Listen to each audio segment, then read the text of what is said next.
Atenção, seriadores. Vai começar mais um BDS Cash. O episódio de hoje, Setembro Amarelo.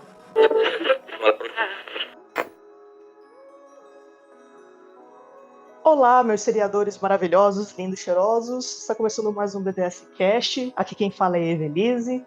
E eu vou apresentar primeiro nossos convidados do dia. Vamos começar aí pela Lhama. Oi, Lhama. Oi, gente, tudo bom? Oi, Lhama. Nós temos o Rafael também. Oi, Rafa. Oi, gente. Estamos aqui para falar do Setembro Amarelo, que essa semana tá sendo verde, amarelo e fora Bolsonaro, hashtag. Vou deixar aí. Boa, isso aí, acho que é válido. E hoje nós temos um convidado especial aí que vocês ainda não conhecem, mas a gente do Banco de Séries já conhece essa figura há muitos anos. É o Timóteo, mais conhecido como Tim. Oi, Tim. Oi, Evi. Oi, pessoal. Boa noite. Obrigado pelo convite. Estamos aí. Se apresenta aí, fala um pouquinho de você. O que você veio fazer neste podcast hoje? Então, nem eu sei o que eu vim fazer aqui. Não. Boa.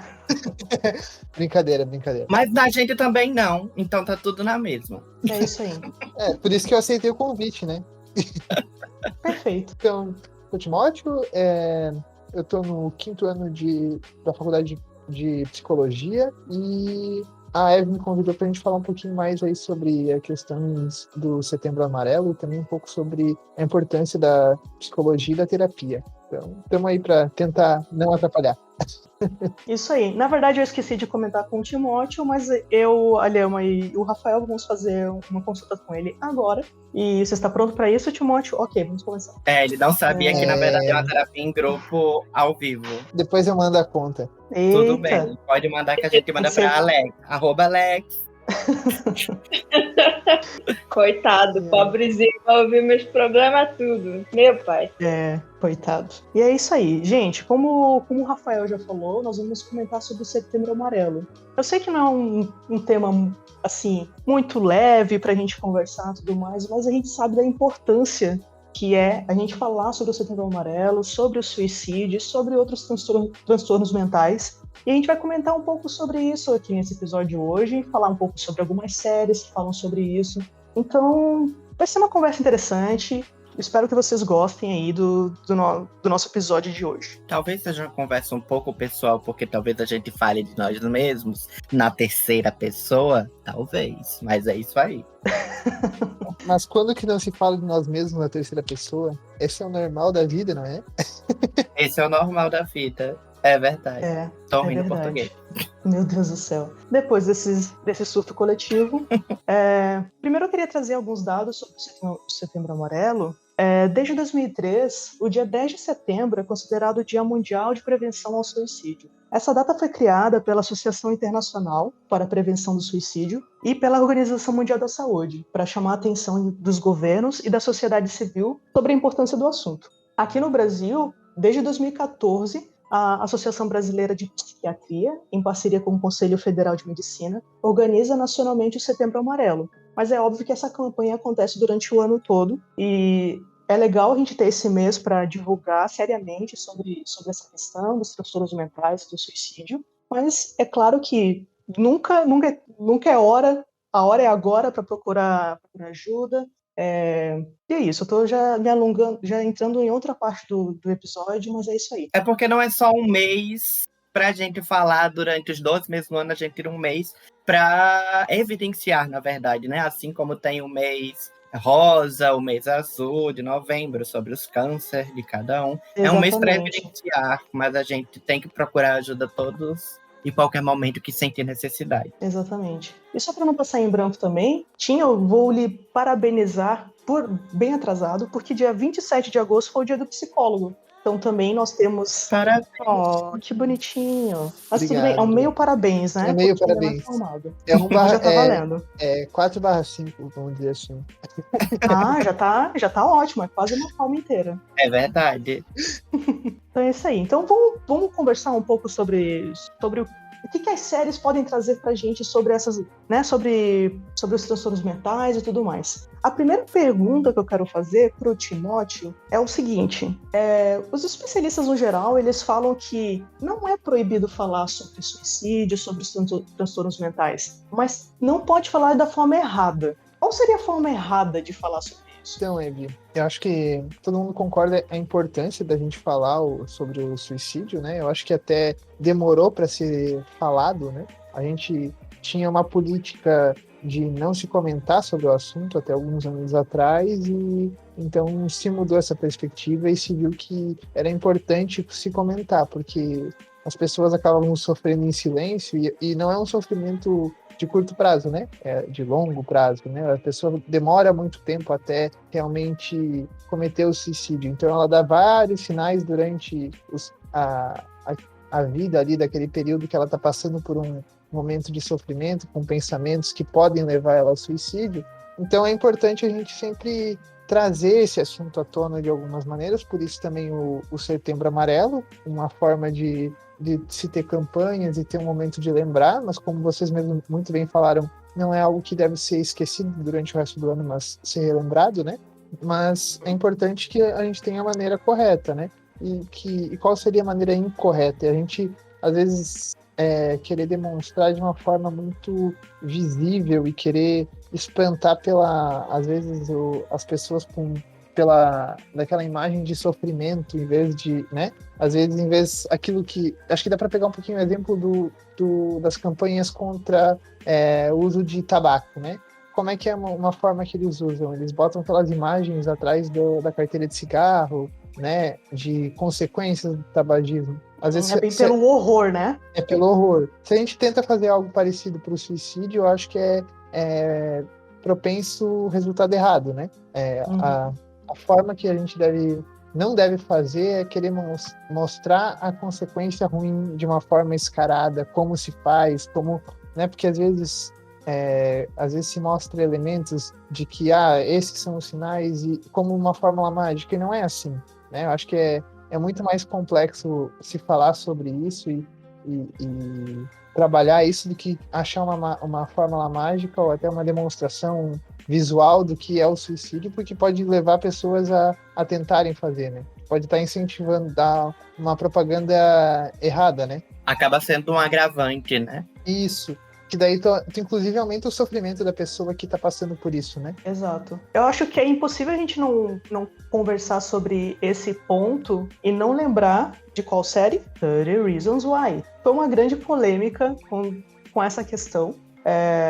Porque justamente eles fizeram uma coisa que não é aconselhada, que é a questão de mostrar, e muito pela violência, né, do ato, mostrar muitos detalhes da situação. O que vocês acham? Também romantizar. Romantizaram, exatamente. Como se o sofrimento e o passar pelo suicídio seja um momento bonito e até certo ponto pela forma como eles trouxeram na série, né? Então, de que a pessoa que passa por isso é cheia de momentos ali de românticos, uma vida linda, não sei o quê, né? Questões que podem ser transformadas a partir do suicídio, né? Uma falsa ilusão, né? Incentiva a falsa ilusão de livramento que o suicídio traz, né? Para as pessoas que sofrem infelizmente, desse mal, né? Sim. E traz até uma forma de vingar, né? A série é um pouco sobre vingança também. Exato, bom, eu lembro quando ela foi lançada, que óbvio que ela traria muita polêmica. Eu lembro que no primeiro momento eu fiquei com muita dúvida de assistir, porque eu achei que não ia me fazer bem. E eu meio que esperei por um momento que eu me sentisse melhor para conseguir assistir a série. E eu consegui assistir a primeira temporada toda. Não fiz questão de assistir o restante, porque acho que era desnecessário. Mas assim, realmente, eu achei a primeira temporada toda romantiza demais. Eu consegui entender o que eles queriam passar, né, sobre o assunto, só que foi da forma errada. Né? Esse é o resumo da história. Eu, particularmente, li o livro Os 13 Porquês antes de saber que ia virar série. Foi depois que eu acabei de ler o livro que eu descobri que ia virar série da Netflix. Mas Já lendo o livro, eu não gostei muito da história, porque eu não vi pontos positivos na história em si. Não vi. E quando saiu a série, eu quis saber como eles iam abordar na série. Achei que abordaram de uma maneira muito pior do que foi abordado no livro. Mas é isso aí. Eu também não cheguei a continuar a primeira temporada. Eu assisti uns 2, 3 episódios, eu acho. E vi que era como o livro e parei. Porque eu acho que as temporadas seguintes entram numa outra questão que também pode um dia virar tema de podcast, mas essa questão de como te disse, parece que tá sempre, parece que a violência traz mais atenção, o horror traz mais atenção, que é o tanto que a gente falar tanto do conto da Aya, né, da questão de estupro e tudo mais. Para mim o 30 Reasons Why ficou meio repetitivo no mesmo ponto e parecia que queria trazer o horror sempre trazer aquela coisa ruim, não sei. Eu não sei se eu fui clara no que eu quis dizer, mas foi isso. Eu não senti mais necessidade de assistir a série. Mas é porque eu não tinha necessidade mesmo. É porque eu também li os livros e ele acaba ali na primeira temporada mesmo. Não tem outro, né? É um só. Exatamente, eu concordo totalmente com o Lhama, que não precisavam de outras temporadas. Teve outras temporadas por causa do sucesso, né? Que a primeira temporada fez. E eu queria até fazer um adendo aqui, já que eu toquei no assunto dos livros.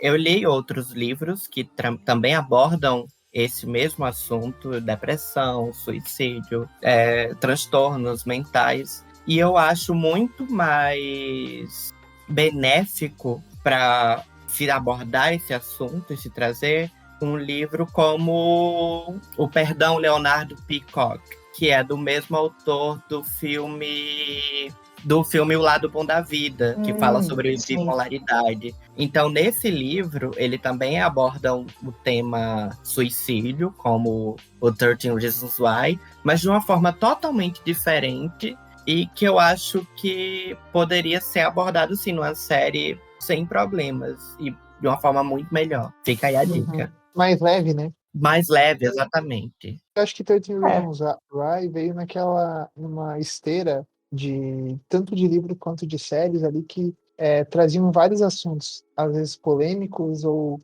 às vezes até que estavam trazendo muito dinheiro, né? E que traziam uma experiência para o telespectador, de certa forma. Eu acho que 50 Tons de Cinza dá para dizer que tem a mesma característica, só que com um outro tema, só que é aquela coisa que você se sente na pele do personagem, de certa forma, e você vive a realidade, né? Nua e crua daquela situação. E várias séries de vários temas aconteceram isso. Eu acho que 13 Reasons Why veio nessa linha, por isso que fez tanto sucesso. Sim. E outra que dá pra citar também nessa linha, eu acho que foi You, a série Você, da Netflix, que inclusive eu sou fã, mas você consegue, mais ou menos, se você tem algum parafusinho menos, ou a mais, talvez, você consiga se colocar em alguns personagens. E eles romantizaram muito o aspecto de casal, tentando colocar, assim, casal perfeito, só que com um cara que é claramente um psicopata, que tá stalkeando a pessoa e invade total a privacidade dela. Assim, a gente fala normalmente e pensa, óbvio que isso é errado, mas quando você vê na série, você vê uma pessoa bonita, aparentemente, não digo descolada, mas tem um quê a mais e parece que te convence. E eu vi muita gente realmente, ai meu Deus, eu quero o Joe, eu quero alguém parecido com o Joe. Aí é meio estranho, né? Rola isso. Gente, não, sabe? É uma romantização do anti-herói, né? Quer dizer, Isso. ou de um vilão pintado de anti-herói, na verdade. Exatamente. Assim, fugindo um pouco do assunto, né? Mas só essa questão da romantização do anti-herói aí, eu acho que o problema não é nem esse. A questão é, a gente pode gostar de um anti-herói. Sei lá, por exemplo, Dexter da vida. A gente gosta pra caramba do cara, mas a gente não quer dizer que quer ser ele, entendeu? Eu acho que o ponto é O esse. que quer ele pra si, né? Sim, acho que o ponto é esse. Mas eu acho que daí vem dessa nova forma de se criar roteiro e de uma necessidade das pessoas de se identificar com os personagens. Daí eu acho que entra até um pouco com a nossa situação atual nessa relação com a televisão e com as séries que são criadas, que a gente precisa estar conectado, né? Uhum. Totalmente. Então, assim, o problema, na verdade, não é trazer um tema polêmico, um tema tenso.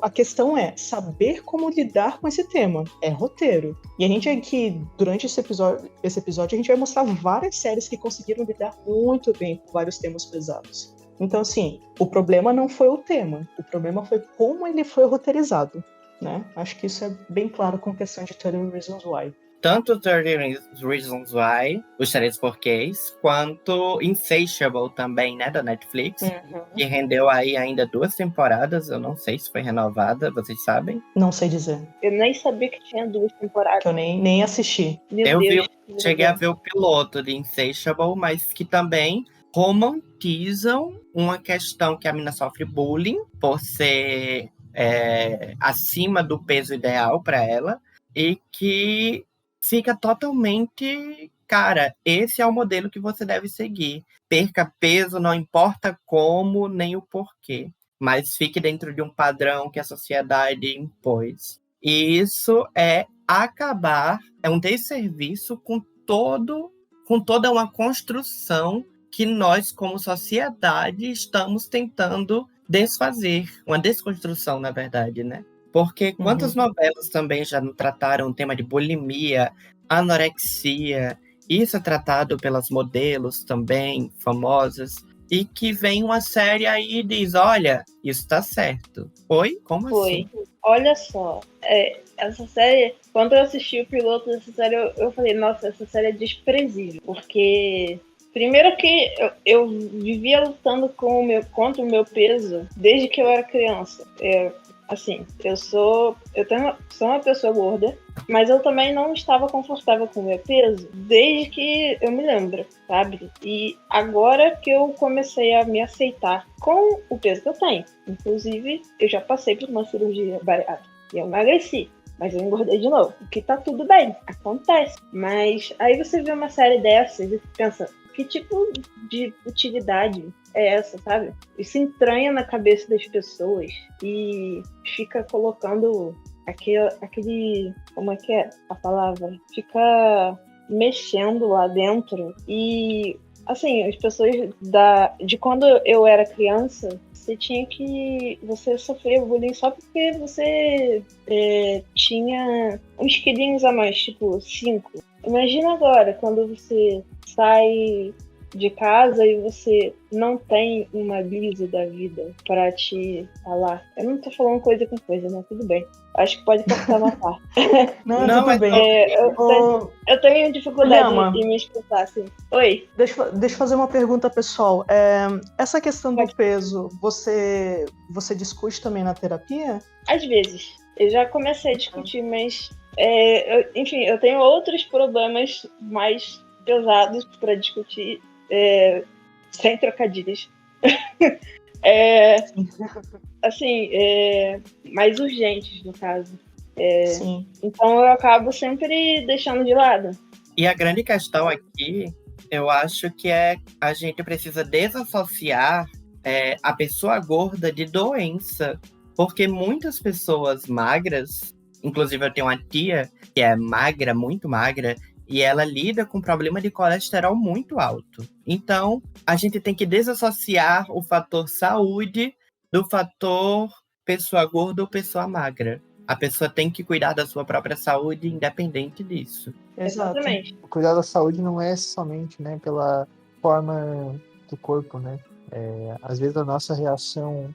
Como o nosso corpo funciona, não necessariamente está ligado somente à aparência que a gente acaba expressando. Isso é bastante importante da gente lembrar, né?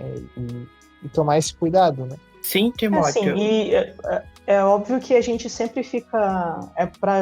pra gente que está vendo só do lado de fora, é muito fácil a gente falar assim, a pessoa não se ama do jeito que é, a pessoa não se esforça e tudo mais. Eu acho que é nesse caso que, assim, trazendo um pouco de volta pro nosso tema aqui, nesse caso que não adianta a gente ficar falando, se às vezes a pessoa não está pronta para aquilo, ou se, né, isso, é nessa hora que tem que entrar o acompanhamento psicológico. E quando a gente fala assim, a gente está falando aqui sobre começou o tema sobre Setembro Amarelo, mas vocês seriadores que estão nos ouvindo, vocês estão vendo o tanto de conversas que vocês podem ter com um acompanhamento psicológico, psiquiátrico. Então, assim, não existe um tema, 2 temas definidos que só esses vão te levar para terapia. Gente, assim, ó, terapia é um leque é uma oportunidade de você se conhecer e é importante. Eu acho que, assim, trazendo de volta para o nosso tema aqui, a gente sempre vai estar batendo nessa tecla. A terapia é importante, dependendo do seu caso, o psiquiatra é importante, e é isso. A gente, independente do tipo de problema que você tiver, o abuso, o transtorno e tudo mais, a questão é sempre estar ligado à sua saúde, e isso é saúde também, saúde mental. Então, o acompanhamento psicológico também é muito importante. Lembrando que isso não pode ser um tabu, por favor. Não pode ser um tabu. Não. Inclusive, eu queria já fazer o gancho aqui, ó, porque uma coisa que a gente tem, assim, ó, parece que o pessoal acha que só tem um tipo de terapia. O pessoal assiste lá em Treatment, ou Sessão de Terapia do Brasil, acho que é, assim, 2 pessoas sentadas ali, conversa uma coisa fria, alguma coisa, né? Fica ali sentadinho sem fazer nada, de vez em quando chora, mas... Timóteo, me explica aí, existe só um tipo de terapia?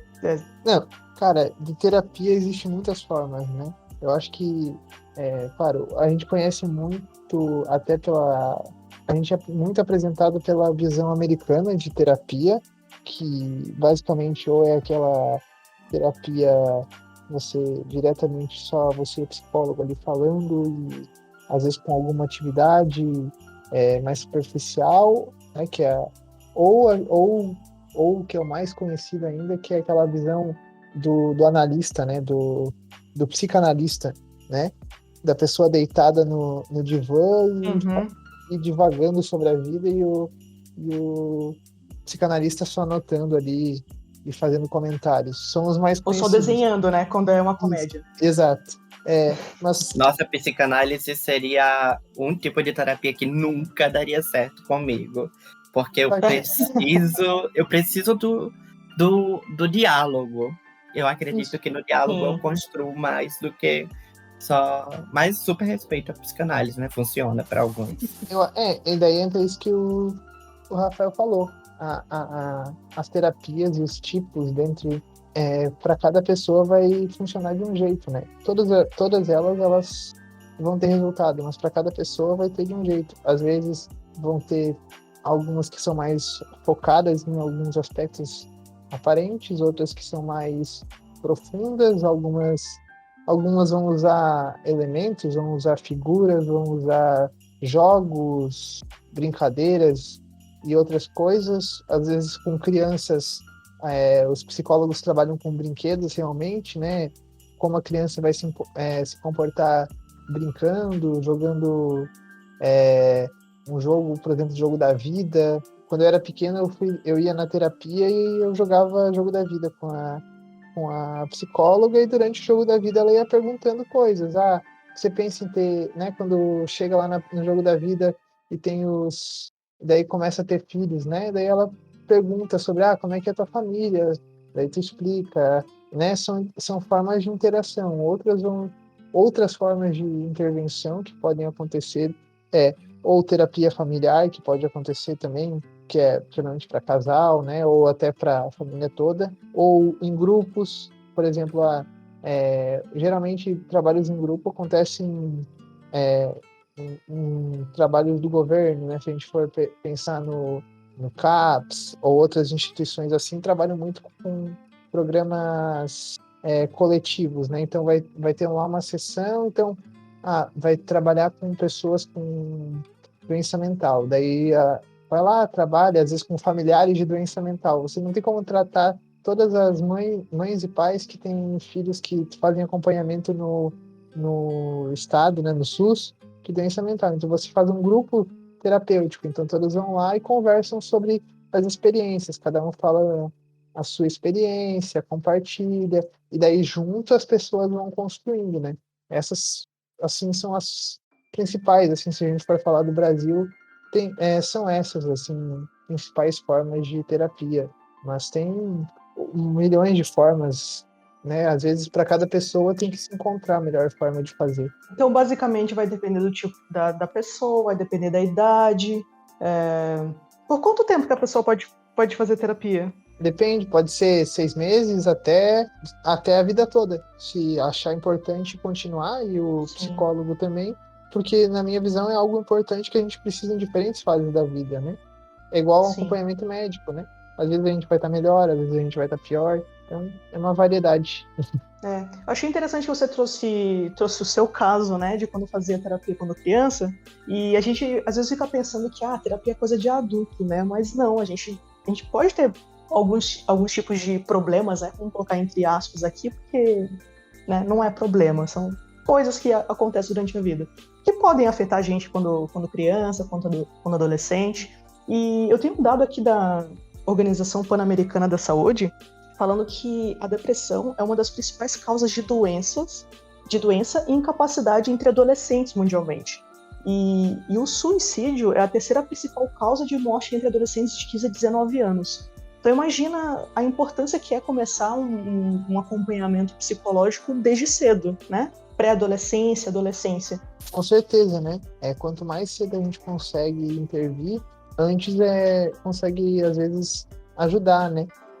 Porque às vezes a gente acha que a criança tem um mau desempenho escolar ou alguma questão assim, é porque tem problemas que ela não consegue resolver. A gente sabe que cada vez mais, né, os pais às vezes estão longe das crianças porque tem que trabalhar, porque tem que, né, tem que trazer sustento para dentro de casa, e as crianças ficam cada vez mais sozinhas. Então os pais não conseguem reparar em muitas situações que as crianças sofrem, né?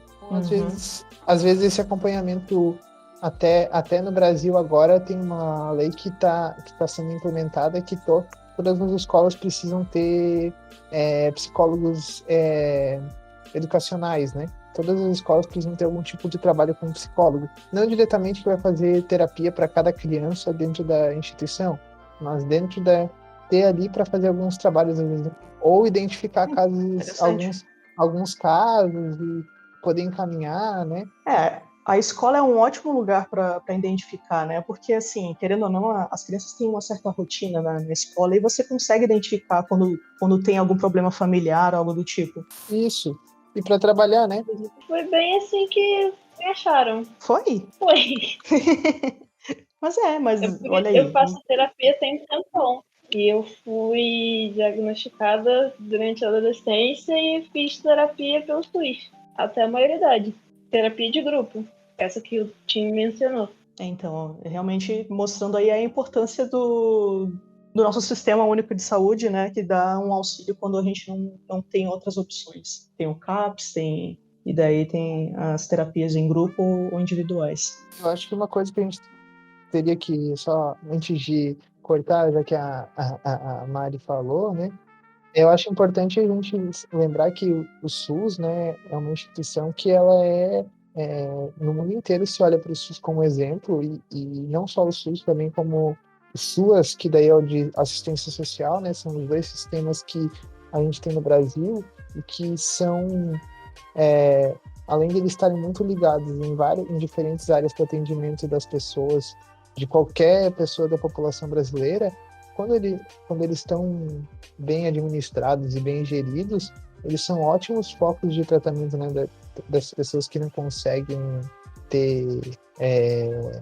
acesso financeiro, né? E às vezes, claro, pessoas e até melhor que das redes privadas, né? Tanto para saúde quanto para saúde normal, digamos assim, para alguma cirurgia, para atendimento médico normal, quanto para saúde mental. E quando está ali bem a rede é bem feita, inclusive com as escolas, a gente consegue, essas questões, igual a Lema trouxe, a gente consegue identificar, tanto de criança, e não só criança problema, né?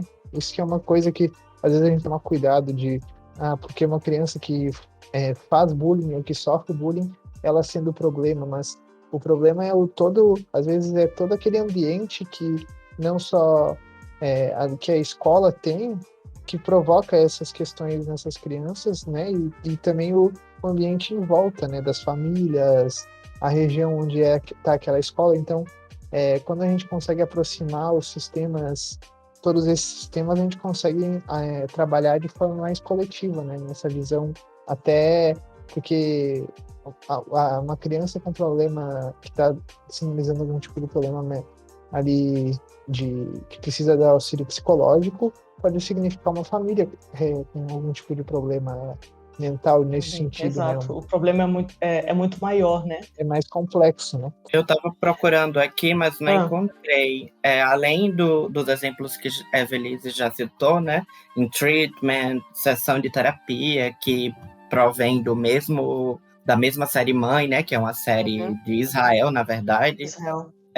Tem também uma série que eu não lembro o nome agora, estava muito pesquisando, mas que trata da terapia em grupo, que é uma pessoa que é obrigada a fazer terapia em grupo e eles, cada um no seu momento, acabam criando uma família. O grupo vai se... Não tinha uma série... Eu acho que Go On era uma que também que era desse tipo, com terapia Eu acho que grupo pode de apoio. ser Go On, menina. Pode que é ser. com o cara do Friends. Eu acho que é essa Não é? mesmo, assim, que eu tava assistindo. Uhum. E ele não quer ir pra terapia em grupo e acaba indo. E eles acabam se tornando um grupo de verdade, né? Não só pessoas ali ao redor para discutir problemas, mas amigos. E eu acho que esse tipo de série é muito importante de estar sendo veiculada por aí. Em treatment, sessão de terapia, trazem também essa questão da terapia mais americanizada, né? Como o Tom falou, mas a gente também tem casos de terapia em famílias que participam em alguns episódios. Na primeira temporada tem um casal que vai tentar resolver questão sexual, né, questão do casal. A gente tem também séries brasileiras muito boas, além de sessão de terapia, falando sobre isso, como a PSI, que é sobre um psicanalista, psicoterapeuta e psiquiatra. Que ele é os três, ele fez as três, ele fez aí, estudou as três vertentes, e que a gente tem as 4 temporadas dela no HBO Max. Então, quem quiser assistir, tá aí. Eu acho fantástica, porque não trata só a questão psicológica dentro de um lugar fechado, dentro de um ambiente, mas na vida da pessoa que está passando por aquele problema. Eu acho que esse tipo de série tira um pouco do estigma, né, sobre a terapia, né, que a gente tem, às vezes, culturalmente, de achar que quem vai na terapia é doente, né? Mas a terapia é um jeito da gente levar a vida como um todo mais leve, né? Então, acho que esse tipo de série ela é muito importante, dessa forma que o Rafa trouxe aí. Essas séries são um exemplo positivo, né? As pessoas acham que são problemas, vamos dizer, físicos, que assim, estão muito na cara que a pessoa tem, e por isso ela está indo para terapia. E às vezes não, pode ser uma coisa que está lá no seu interior e consequentemente te traz algumas coisas que não são boas. Então, não tem um tipo de pessoa que deve fazer terapia. Todo o Brasil deveria fazer terapia. Humoristas passam por depressão, gente. Se humoristas passam por depressão, quem somos nós para um dia não se sentir meio assim, uma tristeza que dura, né? Porque a gente vale lembrar que depressão não é uma tristeza passageira, uma tristeza que dura, que é frequente, e você tem que lidar com aquilo, porque às vezes nem você sabe como tá se sentindo em relação àquilo, se você não se abrir como uma pessoa que saiba tratar aquilo, porque eu ouço muitas pessoas dizendo: mas aí eu desabafo com meu amigo, desabafo com meu esposo. Gente, ir para terapia não é você desabafar, é você lidar com você muito mais do que um desabafo. Porque a pessoa que está ali tem ferramentas, ela estudou para que o seu, às vezes, desabafo se torne uma coisa melhor para você, para que você entenda aquilo que você está passando, que às vezes não é um desabafo que vai tirar do seu peito. Perfeito, Rafa. Você falou essa questão da depressão, que ela dura muito tempo, e também falou do grupo de apoio. Eu lembrei de uma série que é muito queridinha por muita gente do banco de séries, que é o One Day at a Time, que mostra exatamente essa parte aí da Penélope indo para o grupo de apoio, porque ela, né, ela ainda teve tinha transtorno de estresse pós-traumático, e depois ela viu que tinha ansiedade, tinha depressão, e era pesado porque ela não conseguia desabafar isso com a família. Então ela descobriu no grupo de apoio que todas eram mulheres que tinham ido para o exército e tudo mais, então elas sabiam o que ela tinha passado. Então era realmente, ela precisava daquela família, né, para poder desabafar com pessoas que entendiam o que ela estava passando. E ela era o suporte da família, né? Sim. Pois é, imagine aí uma pessoa que é o suporte da família tendo que lidar com tanta carga emocional sem tratamento. Como é que acontece? Sim, tem um episódio que a Penélope chega a conversar com a mãe e pensa na possibilidade de começar algum tratamento com medicação e tudo mais, e a mãe fala, não, isso vai passar, porque você é uma pessoa cheia de vida, porque você é uma pessoa feliz, olha o tanto de coisa que você tem, por que você tá triste, não sei o quê. E é o tipo de coisa que a gente ouve com frequência, né? Não é uma tristeza que, assim, de um dia para o outro, assim, eu vou levantar e... hoje estou feliz, tá tudo certo. Infelizmente não é, tipo, a gente realmente precisa desse acompanhamento. Às vezes vai precisar de uma medicação, não é todo mundo. Às vezes a terapia já é o suficiente. Mas eu sou aqui que já passei por crises de depressão e às vezes só a terapia foi o suficiente, às vezes eu tive que tomar medicação.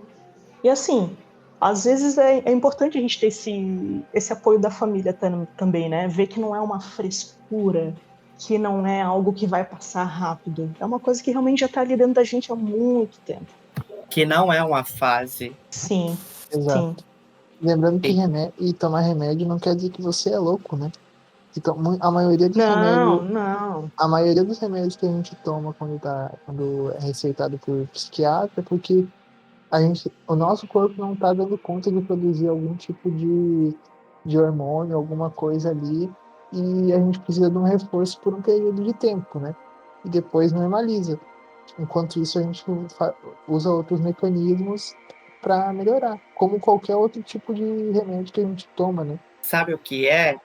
É que as pessoas não enxergam o problema psicológico. A gente não enxerga. A gente não está dentro da cabeça do outro para ver como o outro está vendo o mundo. Uhum. Gente, eu vou até me interromper aqui no meio da minha própria frase, porque tem uma série da Fox que só teve algumas temporadas, eu não lembro, mas que se chamava Mental, e que era sobre não lembro se ele era psicólogo ou psiquiatra, mas que ele tinha um poder de ver o que o paciente estava vendo. Então era fantástica essa série, porque se um paciente era esquizofrênico, ele enxergava tudo aquilo que o paciente que estava sendo esquizofrênico via. Então era quase de horror um pouco a série, porque aparecia essas coisas que os personagens passavam, esses problemas psicológicos. Mas muitas pessoas acham que aquilo que não se vê deve ser relegado ao lado, né? Mas os remédios, como o Tim disse, vêm aí para ser como se fosse, comparando aqui, você sofreu um acidente e de repente você vai precisar de usar muletas para andar. É isso. O remédio, o medicamento, às vezes, precisa ser um pouco de muleta para que você consiga ficar de pé e aos poucos você conseguir andar normalmente. Exatamente. Exato. E tem pessoas que vão se recuperar mais rápido, tem pessoas que vão demorar um pouco mais. Não existe um prazo específico, né? Não é porque você está tomando medicação que em 2 meses vai tá pronto, vai estar 100%. Então, assim, também respeitar o que cada pessoa é um ser humano diferente, né? E cada um tem os seus traumas, cada um tem suas dificuldades, e saber que uma coisa pode funcionar com você e não necessariamente funcionar com outra pessoa, né? Exatamente. Tem até alguns medicamentos que eu já troquei várias vezes de medicamentos, né? Medicamentos uns funcionam para umas pessoas, para outras não. Mas tem medicamentos que demoram, às vezes, alguns meses para começar a fazer efeito. Então, é todo um trabalho de paciência consigo mesmo também, parar um pouco a autocobrança. Sou uma pessoa que tenho muita autocobrança, então a gente precisa parar e respeitar o tempo que a gente tem que ter. E é sobre isso. Exato, é sobre isso.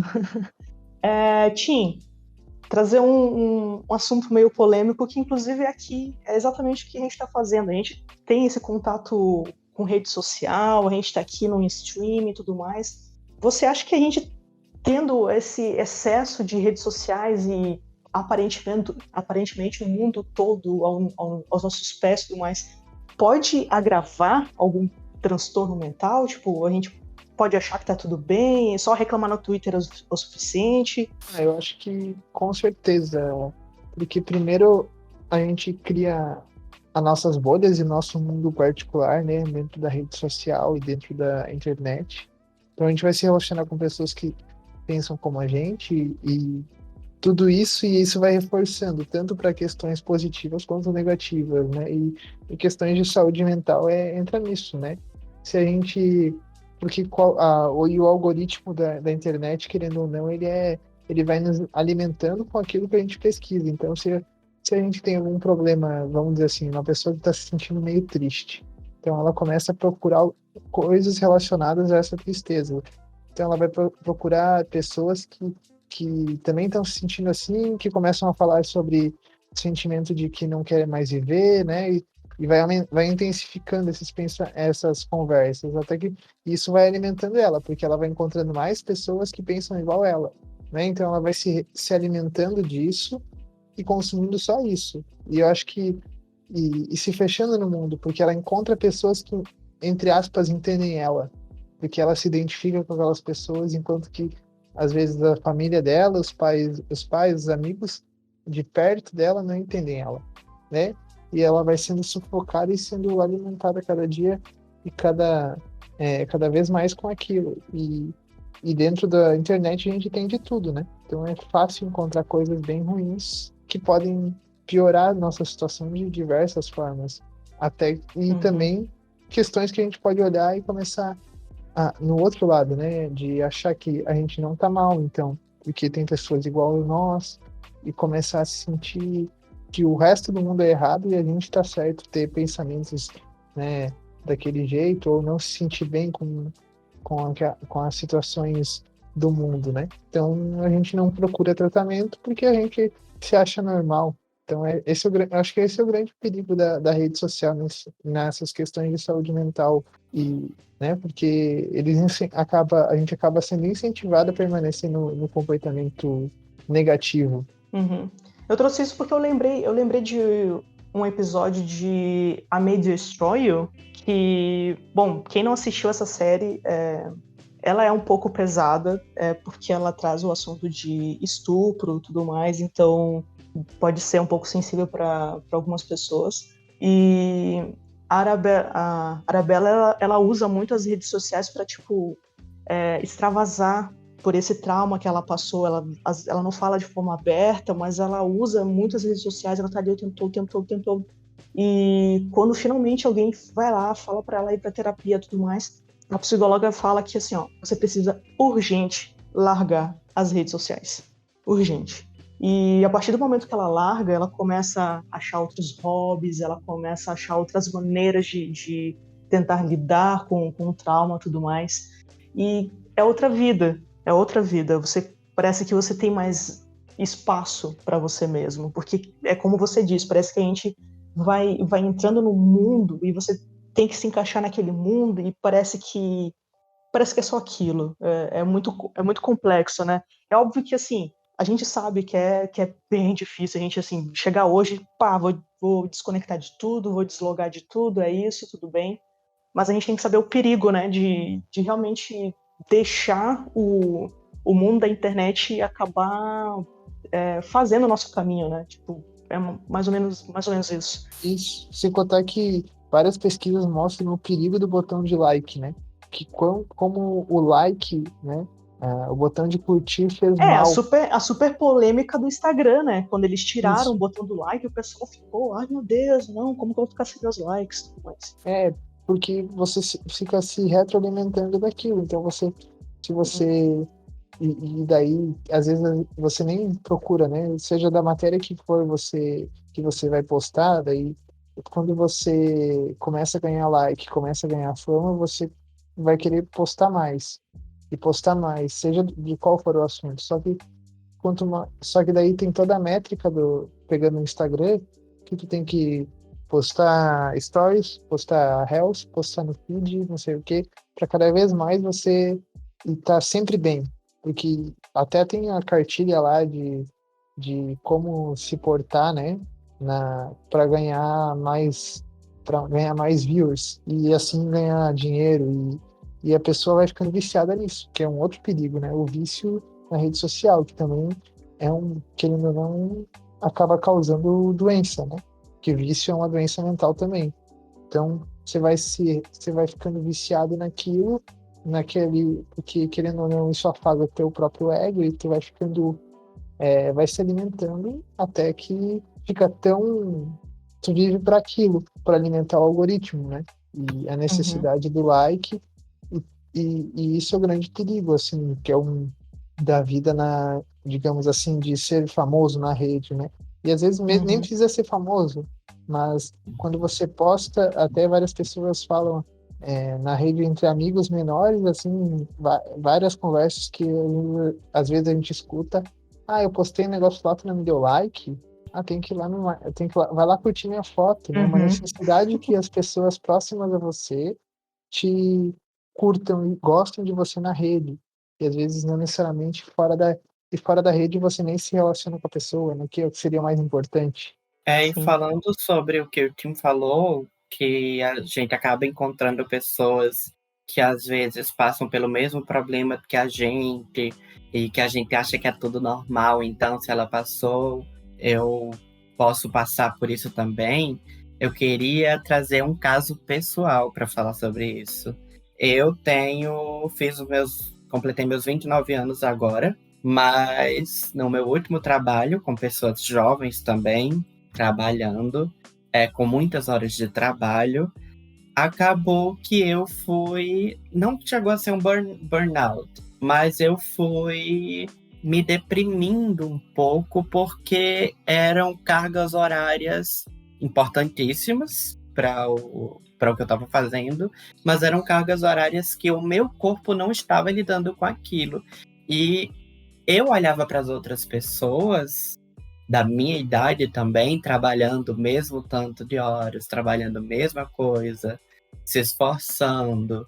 E às vezes a gente pode cair na armadilha de pensar, nossa, pessoa X, Y, Z conseguem, então eu vou conseguir também. E não é assim que o mundo funciona.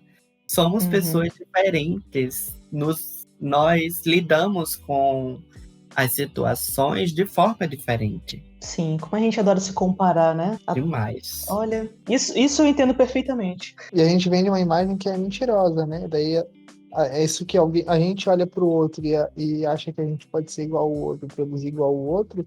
Provavelmente ele está olhando para a gente e pensando a mesma coisa. Então, Uhum. os dois ficando maluco, né? A gente, Nossa, total. a gente fica maluco, o outro Sim, fica maluco e só piora a situação, né? Cada vez pior. sim. E eu acho que a pandemia só agravou. Então, só deixar claro que é óbvio que a gente não está falando assim, ai meu Deus, a rede social não presta, nada presta, é isso. Porque, inclusive, que foi pelas redes sociais que eu conheci o Rafael, eu conheci a Liana e conheci o Tim. A gente também troca figurinhas aí sobre N questões, inclusive as questões psicológicas. Então, assim, às vezes serve também como um grupo de apoio. Mas, como sempre, a gente tem que saber maneirar as coisas, né? Tem que ter um limite para tudo. Essa é a questão aí. Tudo tá no limite. Até fazer exercício pode se tornar um vício, se tornar perigoso, o que dirá de rede social, né?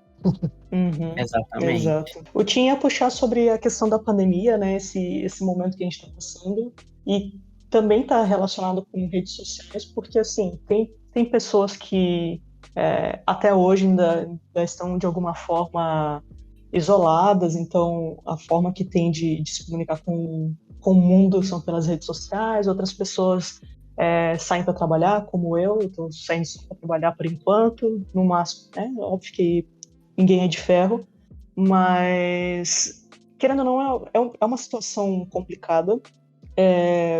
Eu, falando por mim, eu tive a sorte, eu vou ter que falar sorte mesmo, porque, infelizmente, do jeito que está no Brasil, não sei se teria outra palavra melhor, mas eu tive a sorte de não ter nenhum conhecido, nenhum familiar que faleceu por Covid. Mas eu tive, assim, pessoas próximas, né? Tipo, um colega de trabalho perdeu o pai, ou teve uma que perdeu a mãe. E assim, são perdas repentinas também, né? São coisas que você não tá preparado. Porque é diferente quando você tem toda uma preparação. Sei lá, vai lá, beleza, você faz terapia, você está se preparando para uma coisa que vai acontecer no seu futuro e tudo mais. Agora imagina assim, uma coisa que você não tem controle, que isso principalmente é uma coisa terrível para mim, que eu gosto de ter tudo sob controle. Somos dois. Né? Então, aparece uma doença que você, no máximo de controle que você tem é colocar a máscara para tentar se proteger e ficar o mais afastado possível. E imagina, você tá ali e daqui a pouco perde um parente. E como que fica a questão psicológica nisso? Tipo, como lidar, né, com um luto numa hora dessa? O luto, no geral, já é uma coisa muito complicada, mas eu acho que, né, o momento atual é pior ainda. Acho que uma coisa que entra nesse caso é que nós, como sociedade, não somos preparados para viver o luto, né? Só que o Uhum. luto é uma certeza da nossa vida. Talvez uma das poucas certezas que a gente tem é que a gente vai passar por lutos.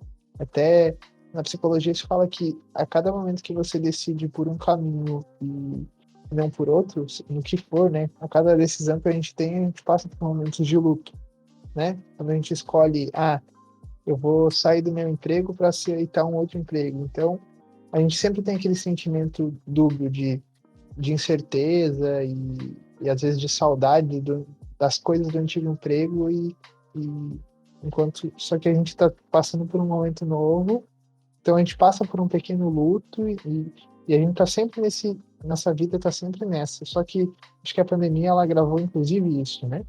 Porque a gente não sabe lidar com a morte de pessoas próximas a nós, isso é uma dificuldade que eu acho que todos nós vemos isso acontecer, né, de pessoas que às vezes não conseguem ir para frente depois da morte de um parente, de algum.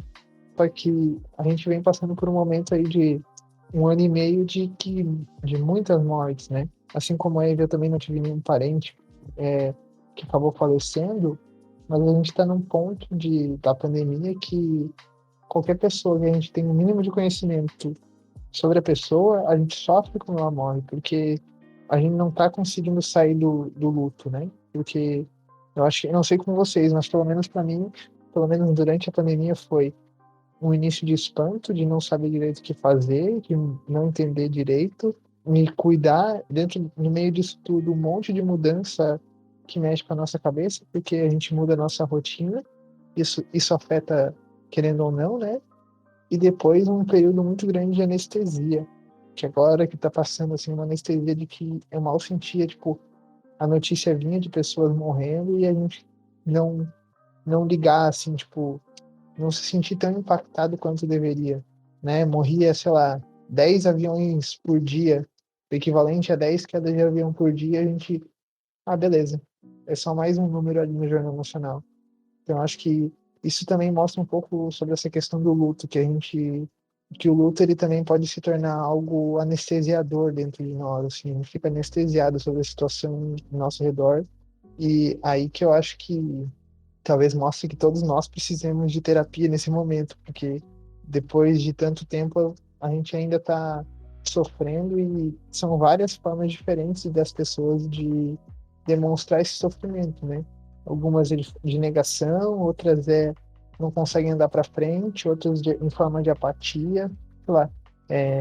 Cada um demonstra de uma forma. É bem interessante da gente analisar como as pessoas passam por esses momentos, né? Falando de forma até como profissional, olhar para isso tudo de fora é um grande estudo que a gente vive, né? Um grande estudo que infelizmente não é em laboratório, é no mundo real e é dolorido para todo mundo. Nossa, eu Sim. sei lidar zero com o luto.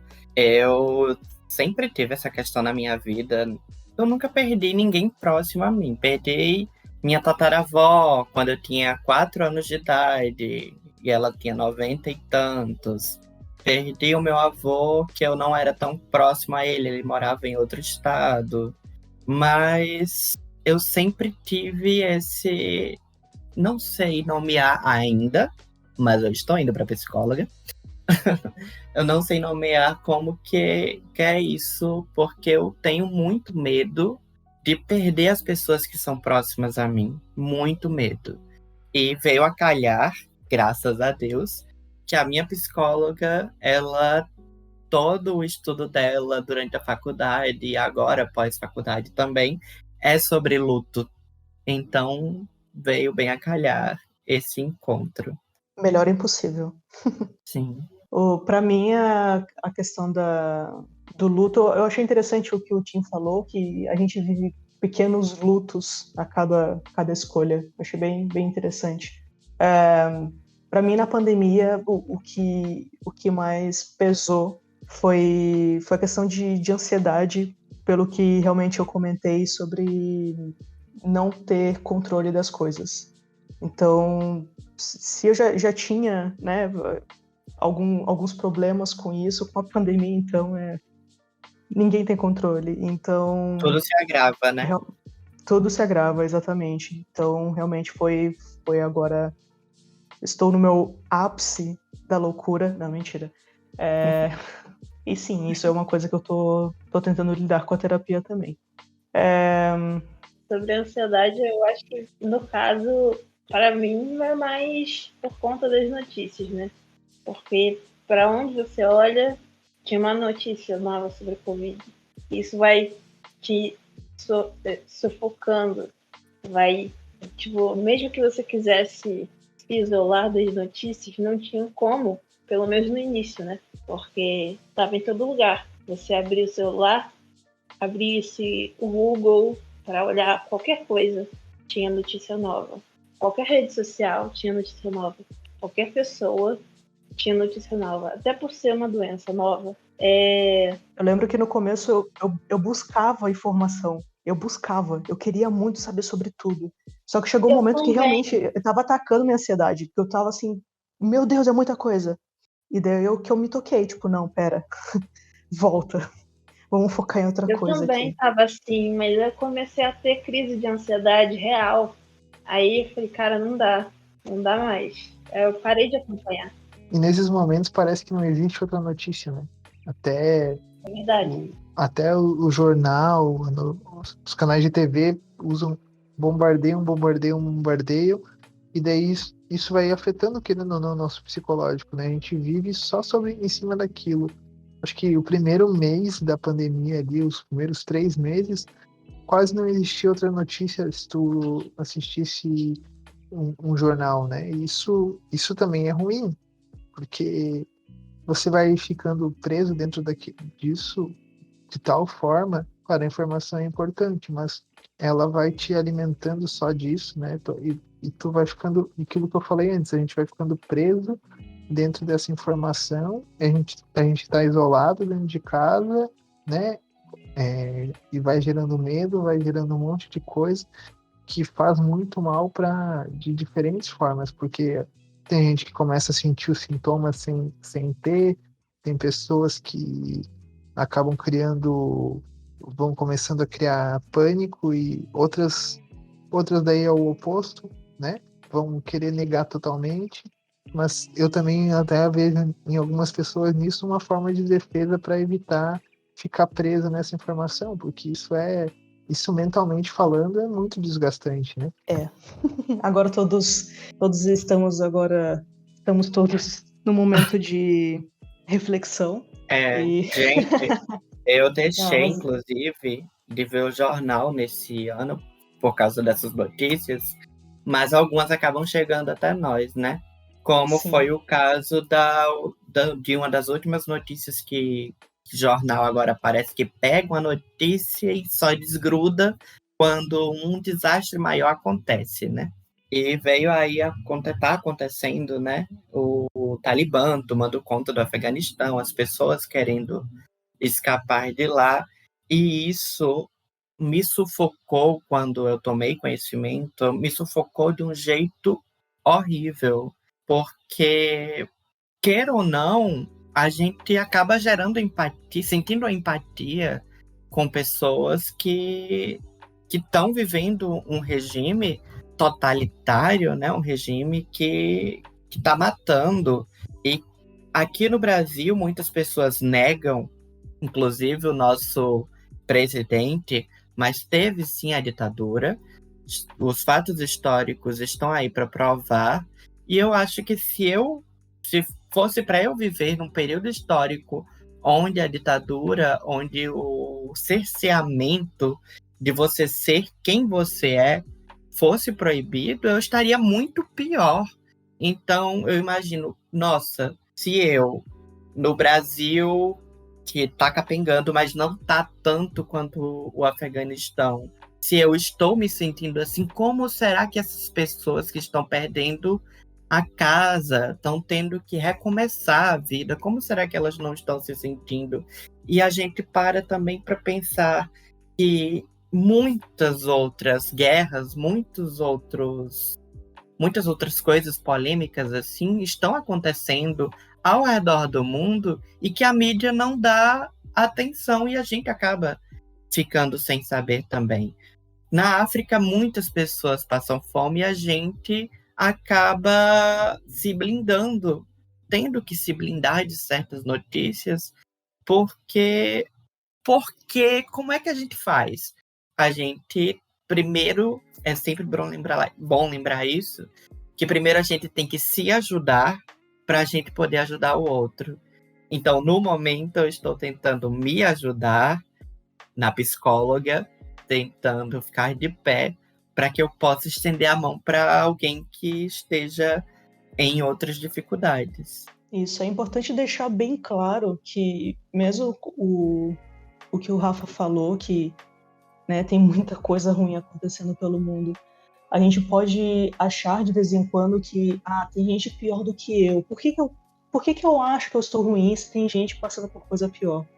Independente, primeiro, é óbvio que tem situações piores, mas como o Rafa falou, você tem que pensar em você. Se aquilo ali está te afetando, você tem que procurar ajuda. Não se compare. Não ache que sua história é menor que de outra pessoa. Não ache que o seu sentimento é bobo. Não se compare com nada.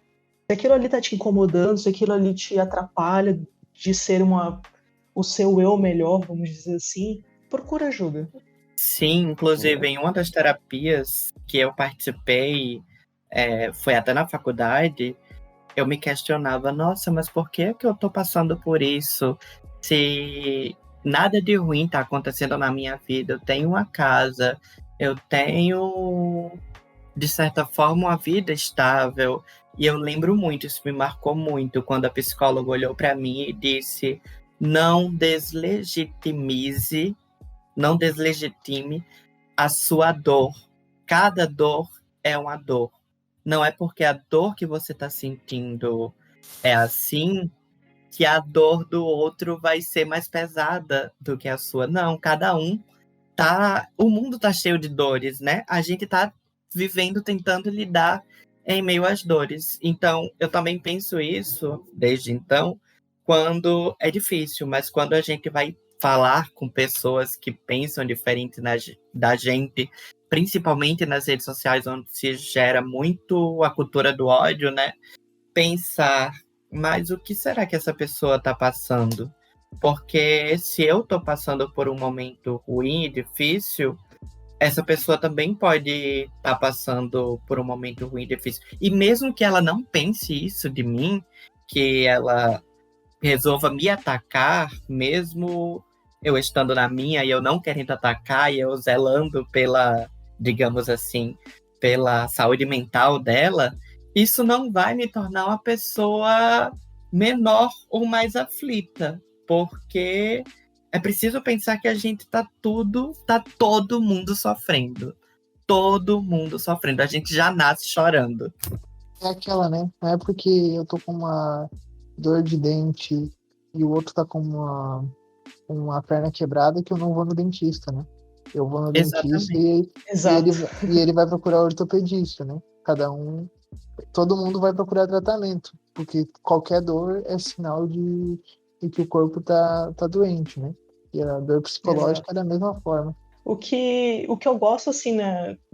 Nós que vivemos nesse mundinho das séries, eu gosto muito de assistir séries que tem a ver com esse lado psicológico também, né? Que eu também consiga me enxergar num personagem que esteja passando por algum período difícil e tudo mais. A gente citou pouquíssimas séries aqui, a gente poderia ter citado muitas mais. Vocês querem recomendar alguma série que tenha assim, um assunto sobre, de repente, um personagem que passa por alguma situação, ou uma série que realmente seja sobre a psicologia e tudo mais? Podem recomendar à vontade aí. Posso começar? Pode. Eu acho que até estava na nossa lista, mas a gente não tocou. Acho que Afterlife é uma boa série para esse momento de pandemia, para a gente refletir, porque ali trabalha várias questões, tanto do luto quanto de mudança de vida, que são duas coisas que eu acho que a gente tem passado, né? Tanto um luto coletivo, quanto, às vezes, talvez de muitos dos ouvintes, um lutinho pessoal, realmente, mas também das nossas pequenas mudanças que a gente passou e as grandes mudanças com a pandemia e que ainda vão ter. Acho que Afterlife consegue tratar de uma forma até engraçadinha, né, com esses temas. Ele tem muita profundidade, mas ele consegue trazer algumas coisas de forma engraçada, né? O talento do humor britânico tem disso. Sim, nada melhor como uma comédia britânica. Rafa, quer dar alguma sugestão de série? Olha, eu tinha uma série para falar, na verdade, mas o Tim acabou me lembrando de outra, que é com a Maya Rudolph e é do Prime Video, Forever. Só teve uma temporada. Ah, sim. É uma série sobre psicologia também, acaba sendo uma série sobre quem você é nessa vida, né? Quem você quer ser, quem você quer ser. E em Afterlife, apesar de ser uma série com a Maya, adoro a Maya, um super humorista, apesar de ser uma série considerada de humor, tem os seus momentos engraçados, ela é uma série uma das séries que eu mais chorei na minha vida assistindo, apesar de ser considerada uma série de humor. Tem um dos episódios, por exemplo, que são episódios curtos, de meia hora, são 10 episódios só. Poderia ter outra temporada? Poderia, mas não teve, tá tudo bem. Mas tem um episódio nessa temporada que a gente acha que tá vendo outra série, porque nenhum dos personagens principais são parte daquela cena, daquela história, daquele episódio. E eu, sinceramente, fiquei, mas... E o episódio foi acontecendo. No final, a gente entende como tudo tá relacionado. Mas esse episódio, o episódio que eu diria que, pré-julgando, eu daria um 0 de início, é um dos episódios mais intensos da série. Então, super vale a pena. E outra que eu recomendo, já recomendei aqui antes, e vou recomendar de novo, Érica, que todos nós conhecemos, né? Todos nós três conhecemos. Ela adora essa série. Então, Eve, acho que ela vai adorar o merchan da série aqui também. Being Érica. Ela já falou dessa série pra tu? Já comentou, mas a gente não deu o próximo passo de assistir. Ai, precisa. Being Erica é sobre sobre arrepender, sobre o que eu faria se eu pudesse voltar no tempo e fazer diferente. Ela é uma série meio de fantasia, né? Porque ela vai para um terapeuta que ela não sabe muito bem como funciona, nota os arrependimentos dela, e ela volta no tempo sem saber como e vai reviver, em cada episódio, ela revive um momento da vida dela que ela gostaria de mudar. Não é muito spoiler, mas ela sempre acontece outra coisa que ela não estava ali desejando no momento. Então, se é uma caquinha, vira uma grande bosta. E eu aprendi muito com essa série sobre ressignificados. A gente, diferente de Erika, não pode voltar no passado para mudar a nossa história.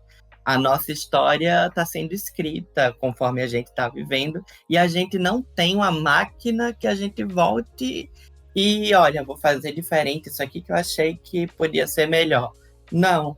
Então, essa série me ensinou muito a ressignificar trechos da minha história, do meu passado, e até me reconciliar com eles, porque a gente não pode voltar no passado. Boas dicas. Lhama, quer dar alguma dica de série? Hoje eu só tô anotando mesmo. Vai... eu vou dar umas dicas então, vai pensando aí. Eu queria dar uma dica de uma série que tem na Globoplay, que não necessariamente tem a ver com terapia, mas tem a questão de luto e de morte, assim, como que a gente lida com morte nos nossos dias. E no nosso dia a dia, né? É uma série chamada The End. É uma comédia, se eu não me engano, australiana. E ela mostra 3 gerações de uma família. A avó, a mãe e os filhos lidando com perdas e a morte durante alguns processos da vida. Eu não quero dar muito spoiler porque... quer dizer, não quero dar spoiler, porque se eu der mais um detalhe sobre a série, eu vou acabar entregando algumas coisas. Olha, mas eu como ouvinte já anotei aqui. Só vou dar um detalhe, a pessoa da segunda geração, né, a mãe, ela no caso é médica, que trabalha com pessoas que já estão em estágio terminal e que trabalha com a parte paliativa também e tudo mais. Então, assim, ela lida com morte o tempo todo no trabalho dela.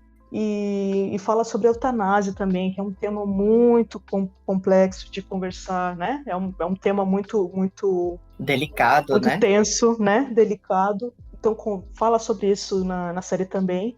E daí, claro, tanto as crianças quanto a mãe dela, a terceira geração, todas elas estão passando por um processo de luto ou de trauma, algo do tipo.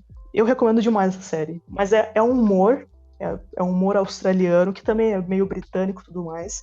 Mas é bem na mesma vibe do Afterlife, que daqui a pouco você tá meio assim... Pera, era pra rir ou era pra chorar? Porque não sabe Que é o que muito bem acontece era com pra fazer. Forever também. Forever também. Esse tipo de série. Só uma coisa. Já que você falou nessa série, eu gostaria de recomendar também uma leitura para todo mundo, que é o livro A Morte é um Dia que Vale a Pena Ser Vivido, que é de uma médica, Nossa. Ana Cláudia Quintana, se eu não me engano o nome dela. E ela é uma médica real, oficial do Brasil. Quem quiser procurar as palestras dela no TED, no YouTube, tem.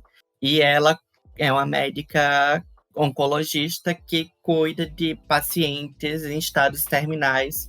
E ela diz que é muito criticada por outros médicos porque a medicina está aí para curar pessoas, não para tratar pessoas enquanto elas não morrem. E ela fala isso de um jeito muito delicado porque ela diz que vê a profissão dela como um cuidado, inclusive para quem está morrendo. Então tem tudo a ver com a dieta. Ótima recomendação. Nossa, interessante. Cuidado paliativo seria um tema muito interessante. Dá para falar muita coisa sobre. É algo importantíssimo e que até não é bem tratado, como o Rafa trouxe. Exato.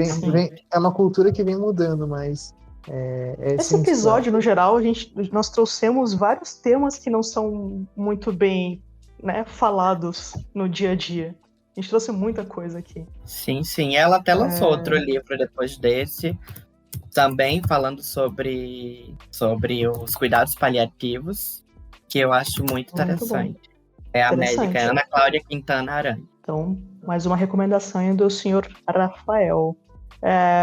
Só para não deixar passar, que a gente sempre fala dessa série, Ted Lasso, por favor, assistam. Ela não tem como foco a parte psicológica, mas, gente, a psicologia, assim, ó, ela vem entrando nos episódios, daqui a pouco você vê o quão importante é como um todo. Poxa, é um time de futebol. Imagina um grupo de pessoas que são totalmente diferentes e você tem que achar uma maneira, né, de lidar com todas as pessoas. O Ted, que é uma pessoa de fora, que tem que se instalar num país totalmente desconhecido. Então, assim, tem vários traços ali que mostram o quão importante é a psicologia e, sem dar muitos spoilers, pra frente acontecem algumas coisas mais relacionadas com a psicologia. A minha última dica, essa série já é mais difícil de encontrar para assistir, porque é da Paramount. Não sei se todo mundo aqui vai ter assinatura desse streaming, mas é Work in Progress. 10. Meu, essa série é maravilhosa. E eu acho que é exatamente o ponto. Acho que ela resume muito essa questão aqui desse episódio de Setembro Amarelo. Realmente fala sobre, né, traumas que a gente traz na alma, assim, lá no fundo da alma, e como a terapia vai trazendo isso para fora, e o que faz na vida da personagem, o que traz de diferente para ela no dia a dia, as coisas positivas que ela vai fazendo de acordo com o tempo que o tempo vai passando. Então, essa série é maravilhosa. Quem tiver a oportunidade de assistir, assista. Ela e é uma já série avisa. LGBT, hein? É uma série LGBT, tem mais esse ponto. Ele pode ter assim, um conteúdo um pouco mais pesado, mas também por ser uma comédia, eles também trazem de uma forma mais leve. Então não fica aquela coisa pesada, né, o assunto. A terapia é muito dinâmica e tudo mais. Então, só assistindo para vocês entenderem. Eu recomendo também. Super vale a tempo. Super vale a tempo não, super vale a pena. Lhama? Oi? E aí, pensou em alguma série ou ficou só anotando mesmo? Fiquei só anotando. Eu realmente não assisto. Eu acho que eu não assisto nenhuma, assim, com essa bagagem psicológica para indicar. Para indicar, né? Porque... Tá tudo bem. Você colocando na sua lista, semana que vem já tem que ter assistido pelo menos 2 dessas séries. E daí a gente conversa, tá bom? Olha, Tá inventa bom, aí uma review. desculpa e indica uma das séries ruins lá que tu assiste. Brincadeira. Você já mencionou o Ted Lasso, cara. Eu vou Se eu reforçar, soubesse que você então. queria falar. Pode reforçar. Não, tá tudo ótimo. Recomendo a segunda temporada. Ted Lasso. Isso, a segunda temporada. Isso, a segunda temporada tá maravilhosa. Podem ir assistir também. Tá mesmo. Tá show. Inclusive, essa parte da questão psicológica aí tá sendo bem trabalhada também. Sim, exatamente. Porém, sem spoilers. Sem spoilers. Então, acredito que assim nós finalizamos o nosso episódio. Só deixar aqui, primeiramente, as nossas redes sociais. Nós temos o site do bancodeséries.com.br. O Instagram é @Banco de Séries Oficial. O Twitter nós temos o 2, né? Que é o primeiro do Boss, que é @Banco de Séries. E o de notícias, que é o BDS News Oficial. E também o nosso canal no Telegram, que é só procurar por Banco de Séries News. Último recadinho nessa conclusão como nós estávamos falando sobre Setembro Amarelo, é importante nós deixarmos aqui o recado de que, se você precisa de algum tipo de ajuda, você tem algumas possibilidades de encontrá-las de uma maneira um pouco mais fácil.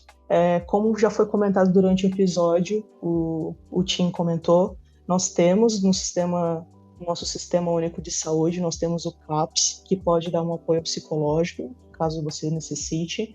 E se você tiver uma situação um pouco mais delicada, precisando de algum apoio urgente, nós temos o Centro de Valorização da Vida, que é uma das ONGs mais antigas do país. E se você ligar para o número 188, eles têm pessoas que podem conversar com você, te auxiliar em algum apoio emocional ou a prevenção de suicídio também. Caso você não queira por telefone, eles também fazem o contato por chat, por e-mail.